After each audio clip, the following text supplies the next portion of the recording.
Segunda nossa parte da aula, pessoal, ela começa agora com o teorema, o método das forças. Tá? A gente oficialmente vai estar entrando aqui na parte de estruturas hiperestáticas, tá? Então a gente vai ver agora, desde o mês de outubro até o final do mês de... Mentira, até o final do mês de dezembro não, mas até meio de dezembro aí a gente vai ver só cálculo de estruturas hiperestáticas, tá? Essas duas últimas partes que se faltam na nossa disciplina, a primeira delas a gente vai ver o método das forças, que é o que a gente vai apresentar nessa unidade, e na unidade 5 a gente vai ver o método dos deslocamentos, tá? E a gente conclui essa nossa jornada aqui no Teoria das Estruturas, tá? De agora em diante, pessoal, a gente vai ter basicamente a aplicação do que a gente viu tudo nas unidades de 1 a 3. Então é só aplicação, tá? Então acho que de agora em diante a gente vai ter aulas um pouco mais dinâmicas. Professor, eu ainda não absorvi tão bem a unidade 1 e a 3, né? Tipo, isso vai dar algum problema? Olha, eu não acredito que vai dar problema, porque o método, apesar dele ser um pouco longo, ele é relativamente simples, tá? A formulação dele. Mas é importante que você recorde de algumas coisas. Aqui a gente vai usar muito a tabela Kurt, a gente vai usar bastante, e os teoremas de energia, eles vão acabando sendo aplicados aqui, com o método das forças, tá? Tem um roteirinho, tá, pessoal? Vou mostrar para vocês, toda aula eu vou escrever o roteirinho para a gente fazer juntos, e vocês vão ver que até o final dessa unidade, tá? Você já vai estar habituado a fazer, tudo bem? Obviamente, nessa unidade nós teremos trabalhos também, se não me engano, acho que são 5 trabalhos nessa unidade. Os slides já estão compartilhados, quem quiser começar a fazer já pode também, tá bom? Essa unidade, pessoal, diferente da unidade de 1 a 3, né? É uma unidade um pouco menor, né? A unidade de 1 a 3 a gente viu praticamente 120 slides, né? Nessa unidade aqui são só 58, tá? Então vai ser uma unidade mais tranquila, tudo bem? Deixa eu começar a apresentar aqui. Bom, pessoal, como que a gente vai dividir nessa primeira parte? Leituras obrigatórias, tá? A única leitura obrigatória agora só tem, acho que 2 capítulos, né? Não vão ser outros 6 capítulos que nem a gente viu anteriormente, tá? A gente vai ver o método das forças, suas premissas básicas, a formulação do sistema, tá? Exemplos de aplicações, a gente vai calcular o efeito de temperatura e deslocamento prescrito, e por último a gente vai ver forças nodais. Basicamente a unidade 4 se divide nisso. Tudo bem? Professor, quais são os únicos capítulos que a gente precisa ler para essa unidade? Gente, apenas capítulo 8 e 9, só. Não vou obrigar ninguém a ler mais que 2 capítulos para essa próxima unidade. Pode celebrar aí, né, Denise? Fica feliz, né? Caramba, só 2 capítulos. Então, uma unidade menor. Aqueles alunos que estão seguindo pelo livro do Susekind, é o capítulo 2, tá? Do volume 2. Tudo bem? Então, são só esses capítulos aí para vocês lerem, tá bom? Essa unidade, pessoal, acho ela bem legal, tá? Acho ela bem divertida. Primeira unidade, né, são obrigações, formalidades, entendimento, né, dos teoremas. E aqui é só aplicação, é só aplicação, aplicação, aplicação. Então a gente só vai ver exercício, exercício, exercício, vai ser bem legal. Tá? Gente, quem não conhece, essa aqui é a Torre de Pisa, tá? Ela fica na Itália. Ela é uma torre famosíssima, né? Ela começou a ser construída lá em 1991 e a construção dela demorou 300 anos, pessoal. Nossa, professor, demorou tudo isso? Demorou 300 anos para construir uma torre e ficou torta no final, tá? Ela é um exemplo famosíssimo, né, de estudo de recalques, né? A gente viu na unidade passada que o recalque é uma deformação lenta do solo, né? Essa torre aqui, nossa, os engenheiros já estudaram essa torre aqui uns 50 anos seguidos. Teve um período que ela estava atirantada, teve um período que contrabalancearam o peso dela, né? Botaram peso para uma dedicação. Teve um momento que fizeram um reforço aqui, enfim. Os caras testaram tudo possível, né? E nos últimos 10, 15 anos eles estudaram, né? Finalmente a gente teve uma equipe de engenheiros competentes que entendeu o problema da torre, né? E eles perceberam que o problema que eles tinham era um lençol freático que flutuava. Tá? Em determinados períodos do ano o lençol freático era mais aflorente, tá? Em determinados períodos do ano ele descia mais, né? Então por causa disso, né? O solo perdia propriedades de resistência, aí ganhava. Aí perdia, ganhava. E por causa disso começou a fazer a rotação da torre, tá? Durante um período, né, que ela ficou atirantada, carregada, né, reforçada, as pessoas não podiam subir na torre, né? E hoje em dia, finalmente, né, depois desse estudo bem feito, né, descarregaram a torre, né, tiraram os cabos, né, preservaram a parte arquitetônica da torre e hoje em dia você pode subir nela. Tudo bem? É um marco lá na Itália, quem puder ver um dia, né, recomendo. Gente, para a aula de hoje, o que eu estou pensando em fazer? Eu vou apresentar o método de vocês com o primeiro exemplo resolvido, tá? É o exemplo mais simples que a gente tem para ser resolvido, tá? Vou fazer com vocês aqui devagarzinho, com calma, para vocês entenderem como é que funciona a sistemática do método. Uma vez que nós entendermos como ele funciona, assim, o básico, eu vou explicar para vocês como eles funcionam todo, tá? Aqui, gente, no exemplo 1 é o seguinte. Dada a viga hiperestática abaixo, determine o seu diagrama de esforço solicitantes internos, tá? Utilize o método das forças. Considere o modo de elasticidade 20.500, o perfil W31044, tá? Pessoal, se você bater o olho, ó, a gente tem uma viga que ela é peristática. Se você observar aqui o apoio da esquerda é um apoio de terceiro gênero, o apoio da direita é um apoio de primeiro gênero, né? E aqui a gente vai ter uma carga pontual de 10 kN no meio, né? A 2 metros do apoio da esquerda, 1 metro do apoio da direita. Tá? Ixi, professor, essa viga é peristática, né? Como a gente faz, né? Então, hoje é o primeiro exemplo, gente, de como fazer com o método das forças. Eu vou, então, mostrar para vocês como fazer isso, né? E a partir disso a gente começa a desenvolver a linha de raciocínio dele. Deixa eu apagar aqui.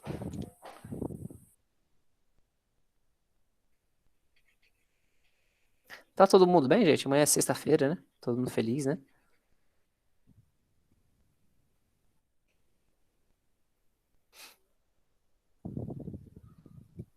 Vou tá aqui rapidinho. Tudo jóia. Beleza, Leonardo.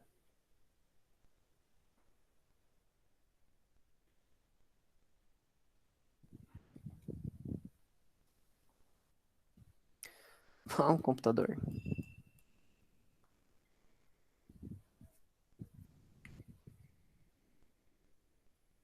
Nossa, meu computador tá devagarzinho.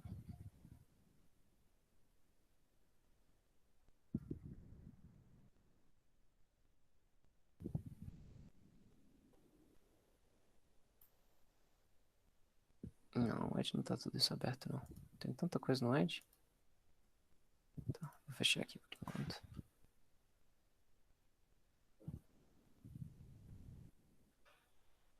Nossa senhora. Tá, beleza. Vamos lá. Vamos, computador. Beleza.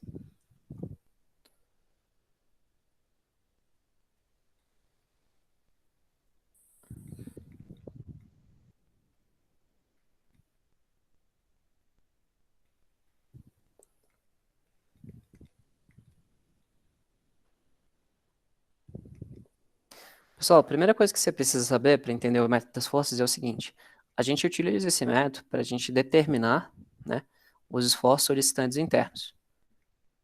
Ele serve basicamente para isso, em estruturas hiperestáticas.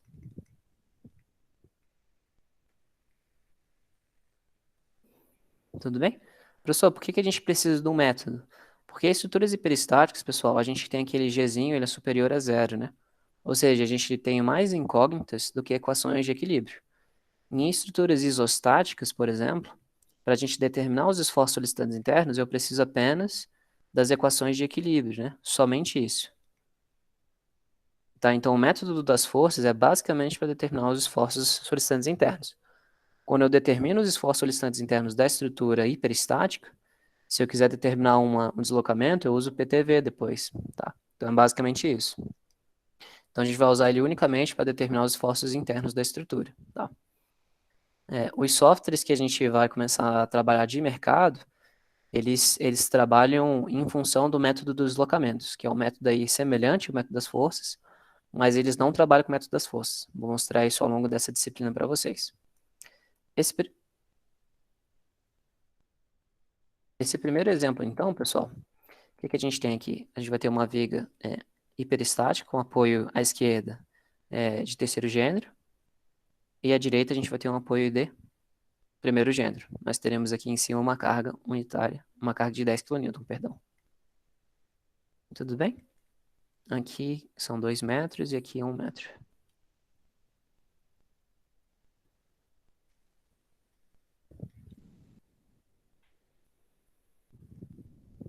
Perfeito.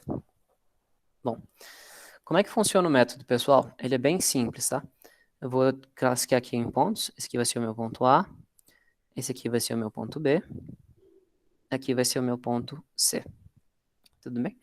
Eu tenho aí 3 pontos em uma estrutura hiperestática. A gente tem aqui que o nosso Ezinho é 20.500, né?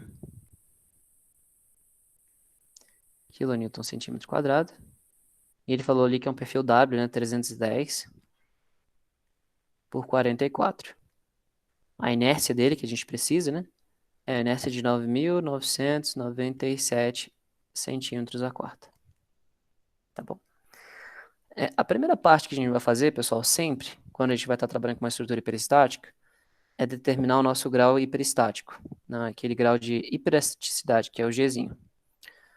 Por que, professor, que a gente determina isso? Porque com base no Gzinho, eu vou determinar o número de incógnitas do meu problema. Com base no número de incógnitas, eu vou definir qual que vai ser o meu sistema principal, que a gente vai falar dele um pouquinho hoje. Tá?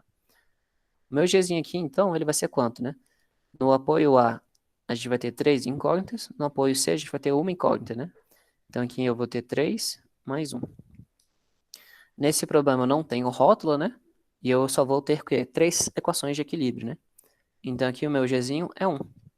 Eu tenho uma estrutura, logo, que ela é uma vez hiperestática.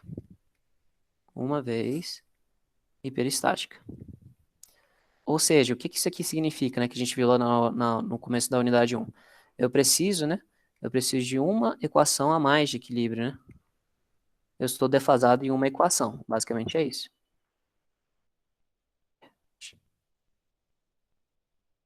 Eu sou defasado em uma equação de equilíbrio. E aí, pessoal, eu preciso achar meios para construir uma equação de equilíbrio, tá? Para determinar.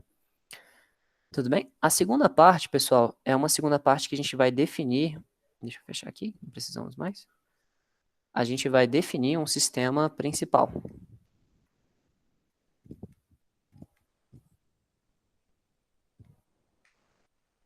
Sistema principal, que a gente vai chamar ele de sistema principal isostático. Ou também SP. Como assim, professor, um sistema principal isostático? Na minha estrutura, pessoal, o que a gente vai fazer? A gente vai pegar a nossa estrutura original, essa aqui é a nossa estrutura original, e o que eu vou fazer? Eu vou romper alguma das minhas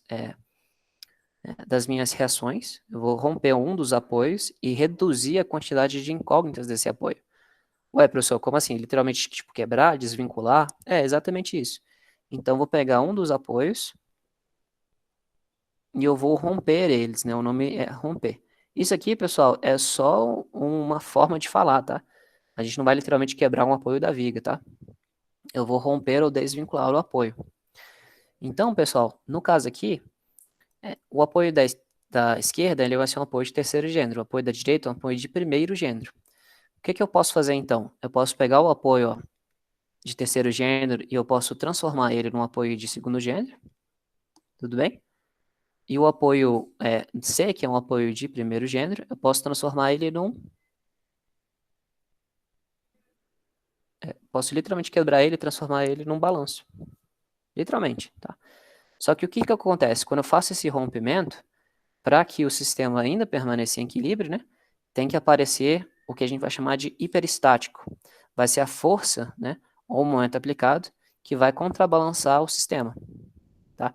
Então, no caso aqui, se eu rompesse o apoio de terceiro gênero, apareceria ali um apoio de segundo gênero, mais uma força, né, para equilibrar aquele apoio. Né?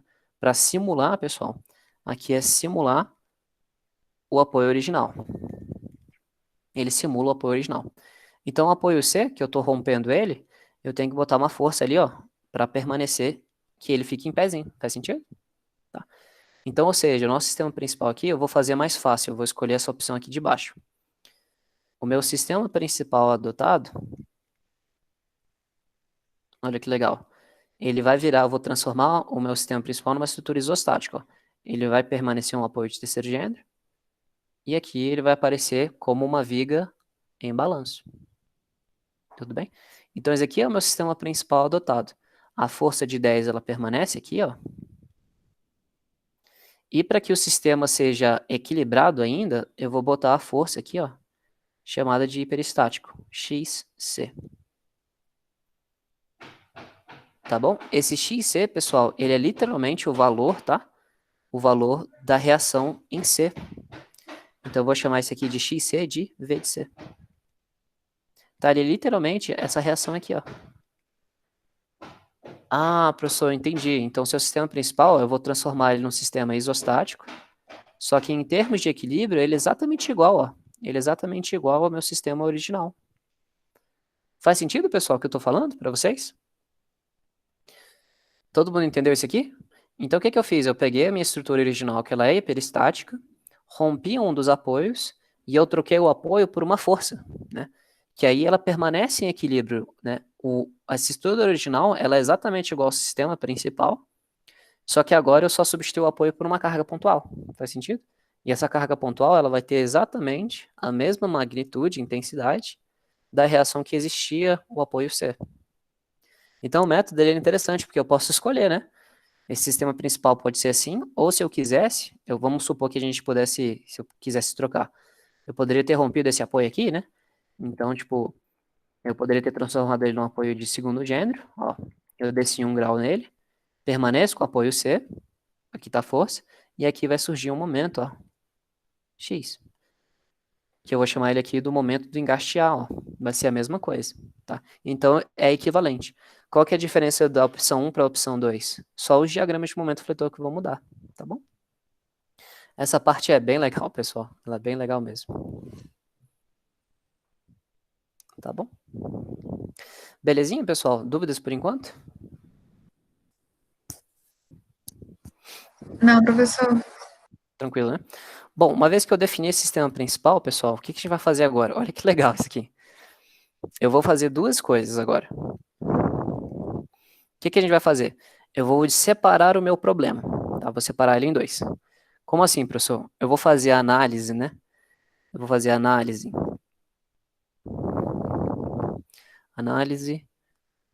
das influências, não é influência, né? Análise das cargas, né, professor?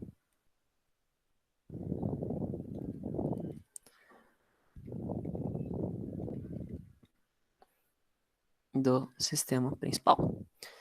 Essa análise das cargas, pessoal, eu vou chamar isso daqui de análise dos casos.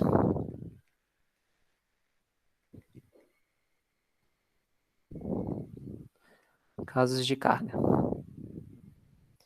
Como assim, professor? Bom, olha que interessante. É aqui que eu quero que vocês entendam o método. Eu vou pegar o meu sistema principal, ele está aqui bonitinho, ó. Aqui está o meu hiperestático, X, né? Ou V de C, né? Tanto faz. Aqui vai ter a força. Olha que legal, pessoal, como é que isso é inteligente. Eu vou pegar o meu sistema principal, né? E eu vou separar ele em duas análises. Eu vou analisar a minha estrutura apenas com os esforços das cargas reais.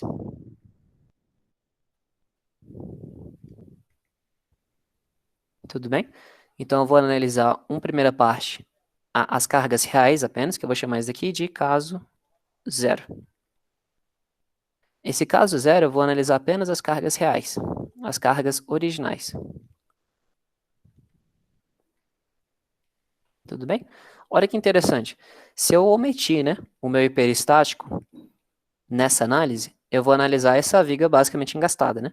Ela, como ela vai se deformar? Ela não vai se deformar para baixo? Correto? Ela não vai se deformar para baixo aqui, aparecer um deslocamento ali? Perfeito? Então a gente tem essa opção. E agora vamos fazer outra análise. Se eu analisar apenas a influência do meu hiperestático, aí eu não tenho apenas a ação aqui do meu hiperestático? Quando eu aplico apenas o peristático sem a carga, ela também não vai se deformar para cima?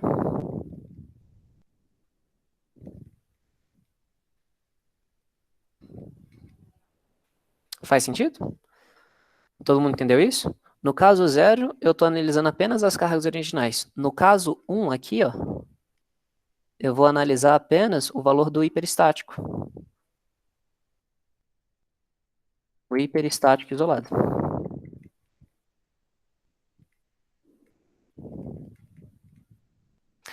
Interessante. Tá bom, professor, você está analisando os dois. E aí, olha que interessante, essa que é a última conclusão aqui antes da gente finalizar o exercício, pessoal. Olha que legal, gente.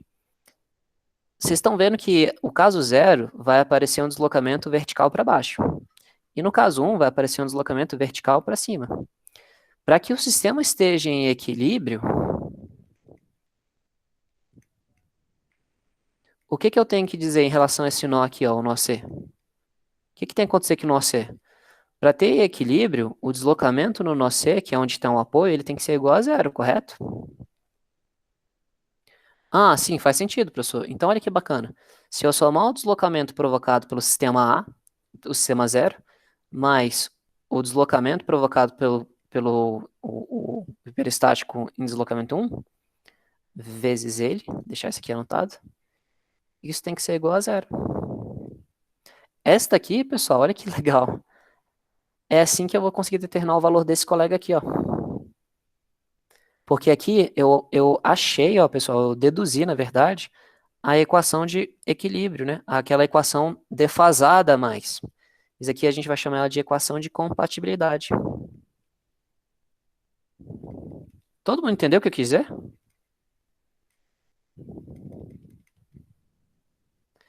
Tudo bem? Então, aquela equação que a gente estava defasado lá no Gzinho, eu consigo fazer o somatório dessas ações separadamente. Quando eu juntar elas, teoricamente, tem que dar zero.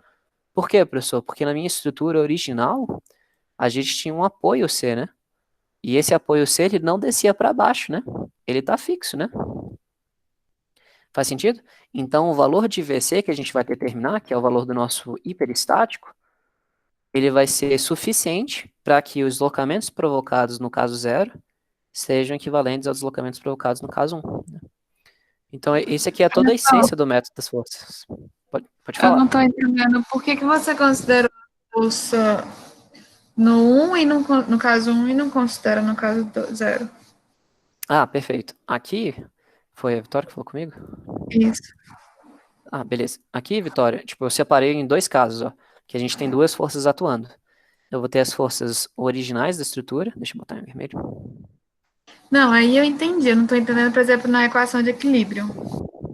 Ah, por que que Você eu multipliquei? colocou. Por que que você só considerou no caso? Ah, entendi. Aí, tipo, você tá falando que teria que ter um 10 multiplicado aqui, né? Isso. Ah, entendi o que você quis dizer. É, eu botei aqui o xizinho, mas é porque pelo PTV a gente vai determinar, a gente vai deduzir isso aqui pelo PTV, ó. Vai vir junto, tá? Eu vou mostrar ainda para vocês. Mas, tipo, isso daqui seria só o deslocamento provocado em 1. E o deslocamento provocado em 1 pelo PTV eu vou considerar que ele é 1. Aí vai aparecer esse X ali na frente, vai se responder, não se preocupa. Ah, tá. Então X não é a força, no caso. Não, não, ele vai aparecer. Ele vai aparecer via PTV, porque ele é uma incógnita, né? Aham, Ele é uma incógnita nossa. E o que que entendi. acontece, né? A gente só consegue analisar estruturas isostáticas, todo mundo entende isso? Então, na minha estrutura original, eu não consigo analisar ela porque ela é hiperestática. Então, convenientemente, eu transformo tudo em uma estrutura isostática e aí eu analiso cada efeito separado como efeitos isostáticos. Tá? Então, essencialmente, o método faz isso, belezinha? E aí, quando eu faço essa modificação da estrutura hiperestática e transformo ela em estrutura isostática, os valores de incógnitas que aparecem, que são os que a gente vai chamar mais de hiperestáticos, são incógnitas que a gente determina para compatibilizar o sistema.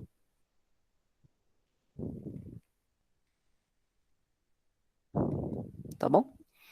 Bom, e aí agora vamos resolver então. Eu vou separar então dois casos, o caso zero e o caso 1. O caso zero, pessoal, eu vou determinar os deslocamentos aqui provocados, chamados sigma zeros. Tudo bem? E o caso 1 eu também vou determinar o sigma 1. Tudo bem? Então, no item 3 agora vai ser a análise dos casos. Então, vou botar aqui 3.1, caso zero. Aqui vai ser 3.1, caso zero. Aí o caso zero eu vou desenhar a viguinha aqui, ó. É uma viguinha isostática, né, pessoal? Então a análise dela é tranquila, né? Aqui são 2 metros e aqui 1 metro. Professor, Bem? como é que você chamou aquela equação mesmo? Equação de quê? De compatibilidade. Aqui, compatibilidade. Ele fala, não sei se vocês lembram de ter lido ali no capítulo 4 do livro do Marta, Ele fala que sempre que a gente determinar estruturas hiperestáticas, a gente precisa de três situações, né? Tava até nos slides. A gente precisa, das propriedades constitutivas dos materiais, né? Da compatibilização de deformações e forças, né? E das equações de equilíbrio, né? Então a gente vai utilizar literalmente as três aqui nesse problema, tá? A gente está compatibilizando deslocamentos, deformações, a gente vai utilizar as propriedades, né, intrínsecas do material e a gente vai utilizar as equações de equilíbrio. Então a gente utiliza todo mundo, né, para resolver o problema, tá bom? Aí a equação de compatibilidade é um deles. Tudo bem? Bom, pessoal, então aqui, ó, a gente tem um problema isostático, né, e a gente quer determinar aqui o deslocamento vertical. Isso aqui a gente já fez na unidade passada, né? Como é que a gente determina esse deslocamento vertical aqui? Com o PTV, né? Ah, sim, professor, por isso que a gente usa o PTV. Sim, vou determinar o PTV. Como que eu determino o PTV? Bom, no caso zero, eu vou calcular então os diagramas, né, da estrutura real e a estrutura virtual. Ah, é verdade, né? Então eu já vou deixar aqui a separada. Essa aqui seria a minha estrutura real, né? E aqui é a minha estrutura virtual. A gente não quer determinar o deslocamento sigma zero, então eu vou botar aqui uma força unitária para baixo. P1 igual a zero, igual a 1, perdão. Tudo bem? Me estruturei e aqui são 3 metros. Tá? Como não tem esforços axiais aqui, pelo PTV, né, pessoal? A gente só precisa dos diagramas, né?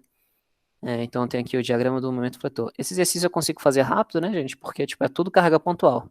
Quando é tudo carga pontual, gente, e a maioria dos nossos problemas serão, cara, é muito fácil de resolver, né? Porque, tipo, é força vezes deslocamento, né? Então, por exemplo, a reação aqui, ó, a gente tem uma reação de 10, né? E aqui eu vou ter um momento aplicado de quanto? 10 vezes o braço de alavanca, 2, né? Então 20. Só isso. Então, meu diagrama do momento fletor, quem que eu tenho, né? Tenta de novo, pessoal. Tenta de novo, pessoal. Nossa senhora. Caramba, é difícil fazer uma reta. Gente, no quadro, cara, se eu estivesse desenhando fisicamente no quadro, vocês iam achar meu quadro super bonito, né? Aqui é um desastre. Então, negativo, positivo, né? Que zero, né? Quem quiser determinar as equações pode, mas não precisa, né? Justamente o trabalho aqui é facilitar. O diagrama do momento vetor nesse trecho vai ser zero, né? E começa a ter força a partir do ponto B, né? Então, como a carga pontual, força crescente. Como eu tenho um engaste, né? E é uma estrutura em balanço, vai ser um momento negativo, né? E aí, como o engaste tem 20, né? Então, sobe aqui menos 20. Carga uniformemente distribuída. Negativa aqui. Aqui 20 kN metro. Tudo bem? Só isso aí o diagrama do momento vetor da estrutura real. A da minha estrutura virtual, né? Coisa semelhante também, né? Quem que a gente vai ter aqui? Esse ponto, esse ponto. Este ponto, né? Que a gente tem que mensurar ele. Diagrama do momento vetor, negativo em cima, positivo embaixo. Carga pontual de 1, né? 1 vezes 3, vai ter uma reação aqui de 1.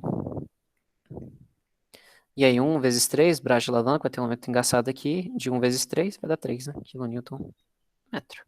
Tudo bem? O momento também vai ser carga pontual, então um momento linearizado. Como é um engaste, vai parecer um momento negativo aqui de acordo com o engaste, né? E vem para cá. Um diagrama triangular aí simples, né? É negativo, né? Então, menos 3 kN metro. Aí aqui, esse bracinho aqui também vai ser menos 1, né? Quilonewton metro. Negativo, negativo. Pronto. Eu só precisava disso, né, pessoal? Aí via PTV, o que que a gente tem, né? Via PTV aqui, ó, para determinar o deslocamento sigma zero. O que que a gente tem? O deslocamento sigma zero vezes P1 vai ser igual a quem, né? É 1 sobre EI vezes a integral, né? De M de x, M barra, né? De x, dx. Isso aqui, né, pessoal, a gente usa a tabela Curt, né? Para facilitar. Então, o que que a gente vai ter, né, basicamente? Zero eu vou combinar com este gráfico aqui, vai dar zero. E a gente vai ter um triângulo com retângulo, né? Então, basicamente, vai ser 1 sobre AI. E aí eu vou ter um triângulo de menos 20 aqui. O L vão ser 2 metros, negativo, combinado com um retângulo. Aqui vai ser menos 3, aqui menos 1, negativo. Pronto, né? Esse P dá 1. Então, que o nosso deslocamento zero, ele vai ser 1 sobre AI. A equaçãozinha. Professor, não lembro da tabela Curt, não tem problema. Vamos abrir ela lá rapidinho. Também não lembro. Vamos lá ver.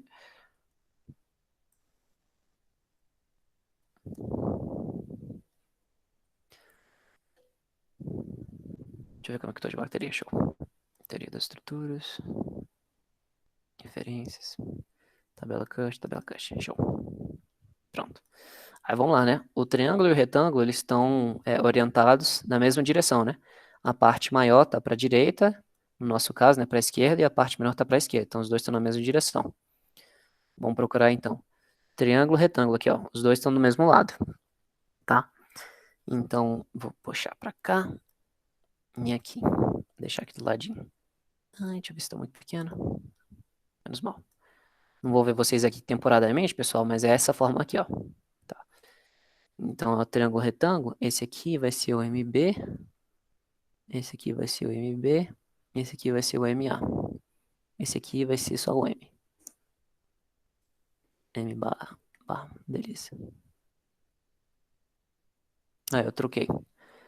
Mas não tem problema não, mesma coisa. MM, esse aqui vai ser o MB barra, da mesma coisa. Aquela equação é a mesma dessa daqui, ó. QD.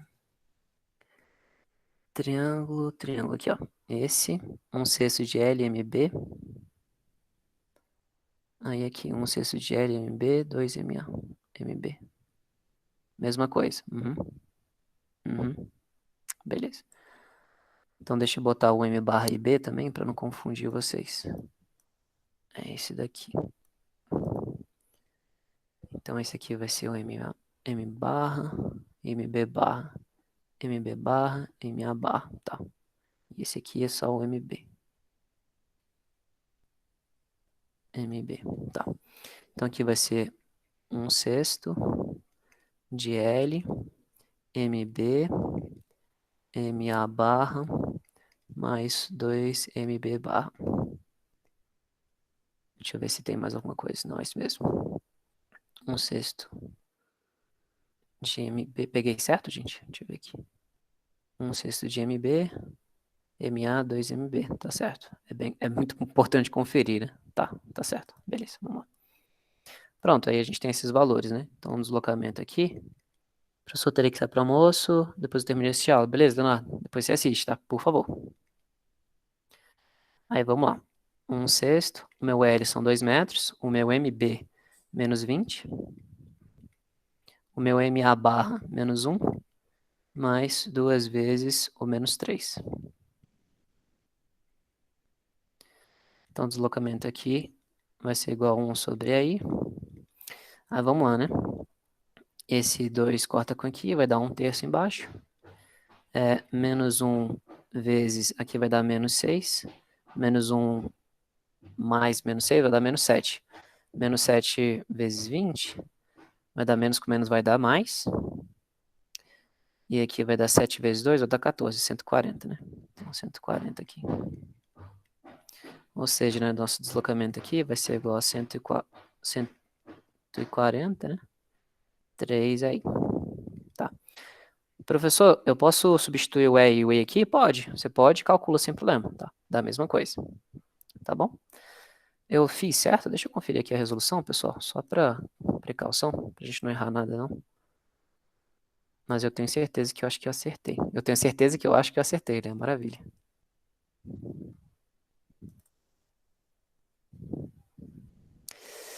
Esse exercício, a gente está na unidade 4. Unidade 4. Só conferir aqui, gente, que eu não quero zoar o primeiro exemplo de vocês. 143 aí, perfeito, show. Beleza, determinar um deslocamento zero aqui da nossa primeira parte do problema. Agora eu vou determinar o deslocamento 1 do caso 0, do caso 1, perdão. Então vou botar aqui, ó, o item 3.2. Esse agora vai ser o caso número 1. O caso número 1 a gente viu que vai ser o hiperestático isolado.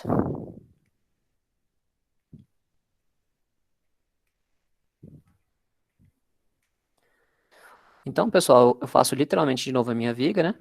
E agora eu vou computar apenas o deslocamento ocasionado pelo hiperestático. Professor, mas a gente não sabe quanto que vale o hiperestático, né? Tipo, a gente não sabe ainda quanto que ele vale. Não, realmente a gente não sabe. Como que a gente faz para resolver o problema, então? Pessoal, convenientemente, olha que legal. Isso aqui é para responder a dúvida da Vitória. Eu vou chamar ele aqui de 1. Ué, professor, mas o senhor pode fazer isso? Sim, eu vou chamar ele de 1, e a equação que eu gerar, eu vou multiplicar depois por x, tá? Então, isso aqui é uma conveniência que a gente faz, tudo bem? Aqui são 3 metros, né? E aí aqui a gente vai ter um deslocamento em vertical para cima, deslocamento 1, tá? Esse deslocamento 1, pessoal, a gente também vai calcular ele por PTV, né? Ué, professor, como assim? Ok, para aparecer isso daqui, ó, para vocês entenderem. Eu vou ter a minha estrutura real. Tenta fazer o reto de novo, pessoal. Eu vou botar aqui o x, ó. A gente não sabe ainda. Essa aqui é a minha estrutura real.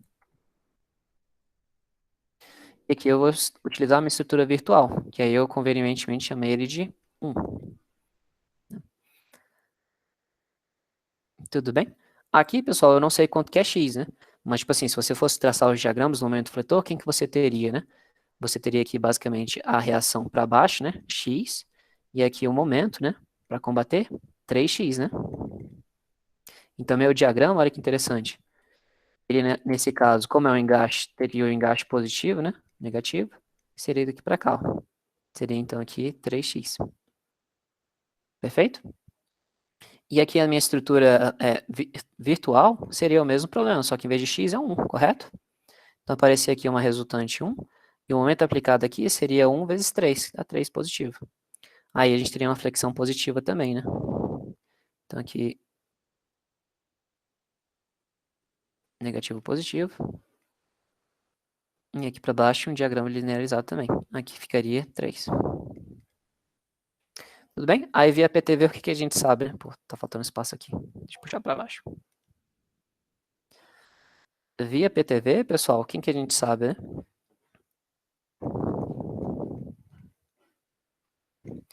A gente quer calcular o deslocamento 1. Então, o deslocamento 1 vezes o P bar vai ser igual a quem, né? 1 sobre I, somatório de M barra, né? dx. Isso aqui também a gente vai fazer por tabela Kurt, né? E aí na tabela Kurt a gente vai ter 1 sobre I, e a gente vai ter o quê? Dois triângulos, né? Cujo L é igual a 3, né? Tá bom? Um momento máximo aqui é 3x, e o outro momento é 3. Ah, professor, é aí que aparece o x, exatamente, tá? Então o x aparece exatamente ali, tudo bem? Aqui no nosso problema, convenientemente, a gente vai chamar o x de 1, temporariamente, tá? Vou chamar isso aqui de 3, que eu vou adotar aqui o x, vai ser igual a 1, e depois eu multiplico só por x ali fora. Tá, então o deslocamento 1 vai ser dado 1 sobre i, e aqui a gente viu que dois triângulos, né, pessoal, se a gente abrir a nossa tabela Kurt, se eu não me engano é 1/3, né? Deixa eu ver aqui a equaçãozinha, aqui. Triângulo, triângulo, é 1/3 de LMMB, né? Então, isso aqui vai ser 1/3 de LM bar. Então, vai ser 1 sobre I, que multiplica 1/3. O meu L é 3. O meu M, ó, aqui eu vou deixar só 3, olha que vai aparecer 3 e aqui 3. Não, então corta, corta, que vai ficar 9 aí. Então, olha que interessante, eu poderia ter usado 9 aí, e aí depois eu multiplicaria tudo por x, né? Ou deixaria só o x aqui, ó, 3x. Apareceria o 3x de qualquer forma ali, né? Entendeu, Vitória, como o x aparece de qualquer forma? Aí a equação de compatibilidade é isso, basicamente. Porque agora eu vou juntar, né? Via compatibilidade agora. É a última parte aqui. Tem 4. Essa aí tem 4, a gente vai determinar o hiperestático.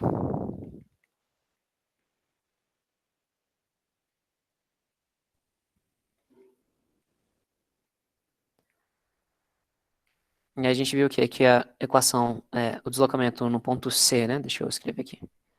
A gente sabe que no ponto Z tem que ser 0. Deslocamento no ponto C tem que ser 0, né?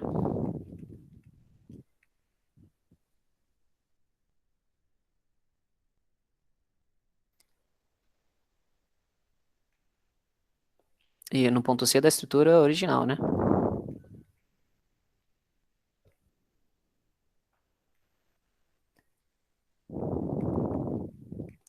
Então, aqui a gente sabe, né? O deslocamento em 0 mais o deslocamento em 1 tem que ser igual a 0. O deslocamento, deixa eu conferir o deslocamento em 1, se eu calculei certo, né? De acordo com a minha colinha aqui. Acho que sim, né? Minha colinha, 9V, tá certo. Então, o deslocamento no 0, a gente calculou, deu 140, né? É I. É 3 aí, perdão. 143 aí.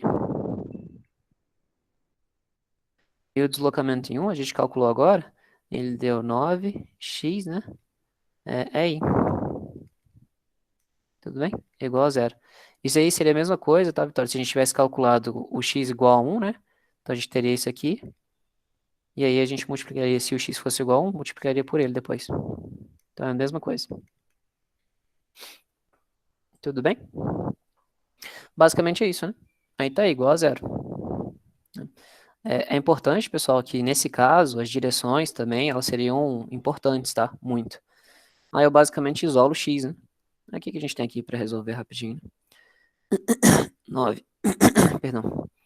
9x aí vai ser igual a menos 140. 3 aí, né? Multiplico todo mundo por aí. A gente tem que 9x vai ser igual a menos 140 sobre 3. Consequentemente, o x vai ser igual a menos 140 dividido por 3 vezes 9. Deixa eu ver se eu acertei aqui. Tô achando que não dá negativo, não. O que que eu fiz aqui de diferente? Um menos o outro. Ah, tá. Perdão. É um menos o outro. É isso mesmo. Isso daqui é só um detalhe, né? Um sobe, o outro desce, né? Então é positivo, o outro negativo, né? Tá, então um desce, né? Então esse aqui é negativo, né? Esse aqui desceu, negativo. E esse ali subiu, né? Então um menos um mais outro dá zero, tá? Só para corrigir esse detalhe aqui. Aí menos um mais outro dá zero. Pronto. Aí aqui dá positivo. Show. Aqui positivo. E aqui positivo. Pronto. E aí, pessoal, se você jogar na calculadora, que eu não tenho calculadora aqui na minha mão. Calculadora. 140, né? Dividido por 9, 18, 27. Você vai ter aí 5,18 aproximadamente. 5,185 kN. Pronto, pessoal. Esse aqui, gente, é literalmente o valor da reação V de C. Esse é exatamente o valor que a reação V de C tem que ter para que o sistema seja equilibrado com as forças atuantes. E aqui, agora que a gente calculou, basicamente, a gente consegue resolver a estrutura como uma estrutura isostática, né? Aí agora a gente consegue resolver, ó, resolvendo o restante.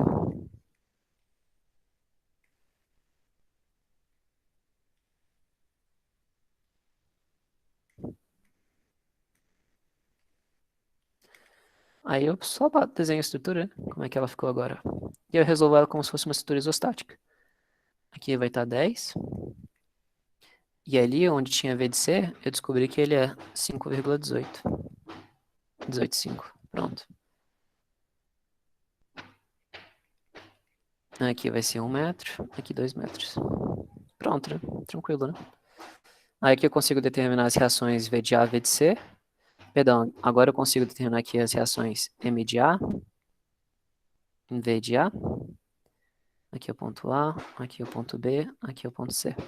Aí eu consigo resolver por isostático, né, agora. Então aqui é equilíbrio, né?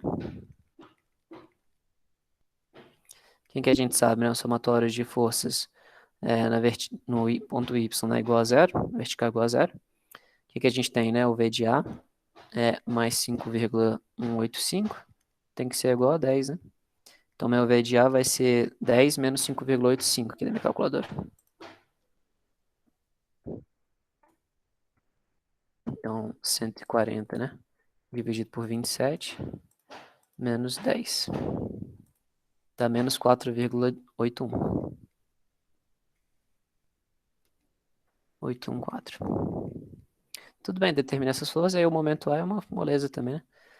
Eu tenho aqui somatório dos momentos no ponto A igual a zero, né? Quem que a gente tem, né? Positivo para cá. Então eu vou ter menos o M de A, mais 10 vezes 2, menos 5,185, que multiplica 3. Isso aqui tem que ser igual a zero. E aí o seu MA, né? Ele vai ser igual a... Precisava de uma calculadora nas mãos para auxiliar, mas não tem problema não. Vamos fazer aqui. Deixa eu ver se eu consigo virar científica.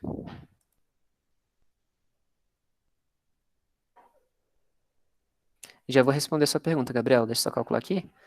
Daria 20, né? Menos 5,185 vezes 3. Daria 4,44.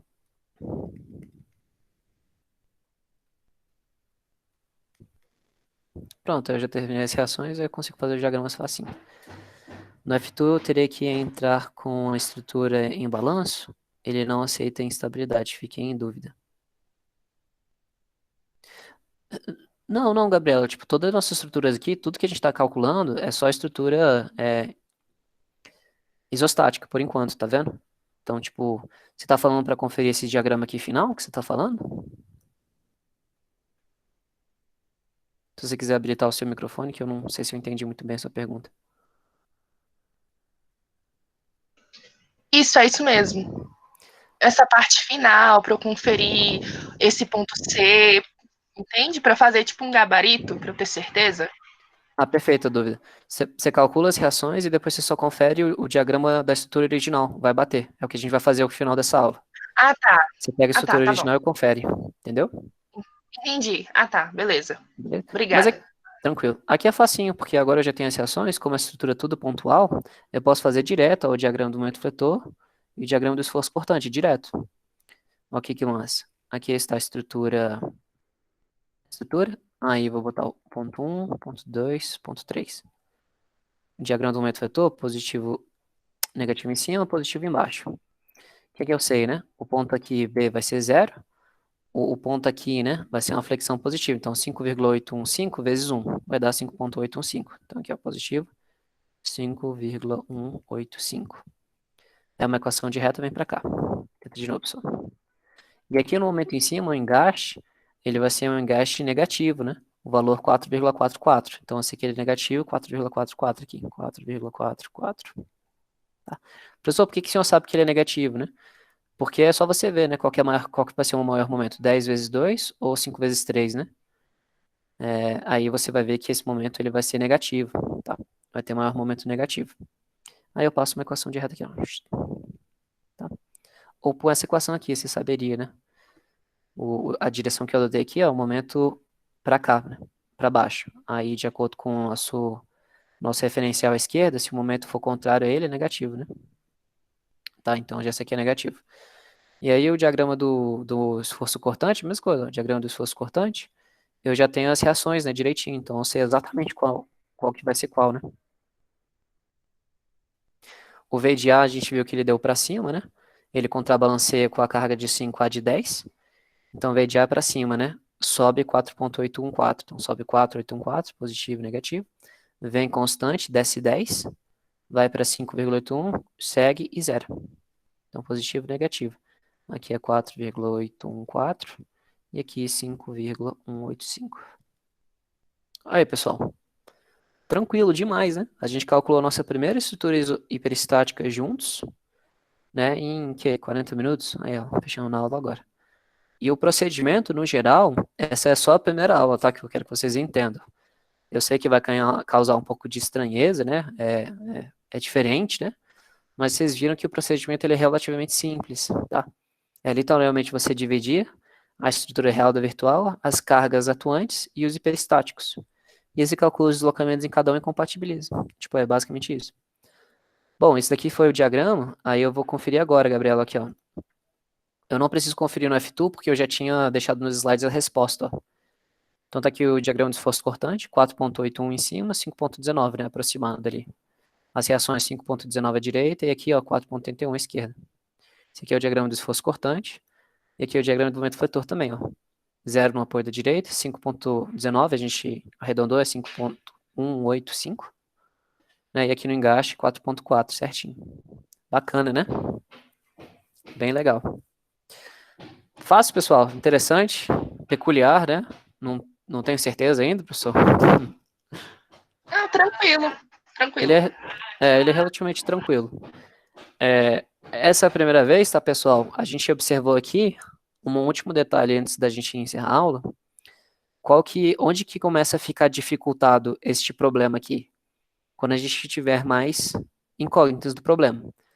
Aqui, necessariamente, a gente teve uma estrutura uma vez hiperestática.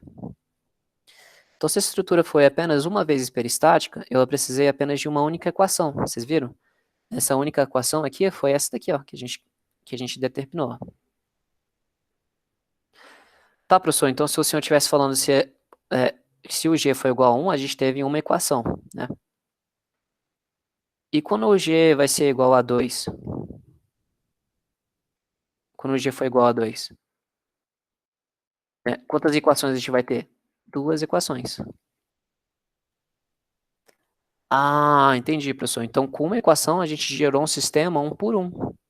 Então, com 2 equações, a gente vai gerar um sistema 2 por 2. Ah, tá, entendi, professor. Então, à medida que a gente aumenta a quantidade de incógnitas do problema, à medida que a gente aumenta a hiperasticidade, o nosso problema com o método das forças vai ser resolver esse sistema de equações, ó. E aí eu vou apresentar para vocês nas próximas aulas. Mas só para vocês já começarem a se preparar, entendeu? O método dele é bem simples, quando é apenas uma incógnita, 2 é tranquilo. A partir de 3 incógnitas, 4 incógnitas, começa a ficar bem dificultado o nosso trabalho, tá? E aí que esse método ele não vai ser tão interessante quanto o método dos deslocamentos. Aí vocês vão aguardar os próximos capítulos, tá bom? É isso, pessoal. Espero que vocês tenham entendido. A linha de raciocínio pelo método das forças ela é relativamente simples. Por favor, pessoal, peço com carinho, de verdade para vocês, super importante agora. Se você ainda não entendeu perfeitamente o que eu fiz na sala de hoje, procure rever esta aula.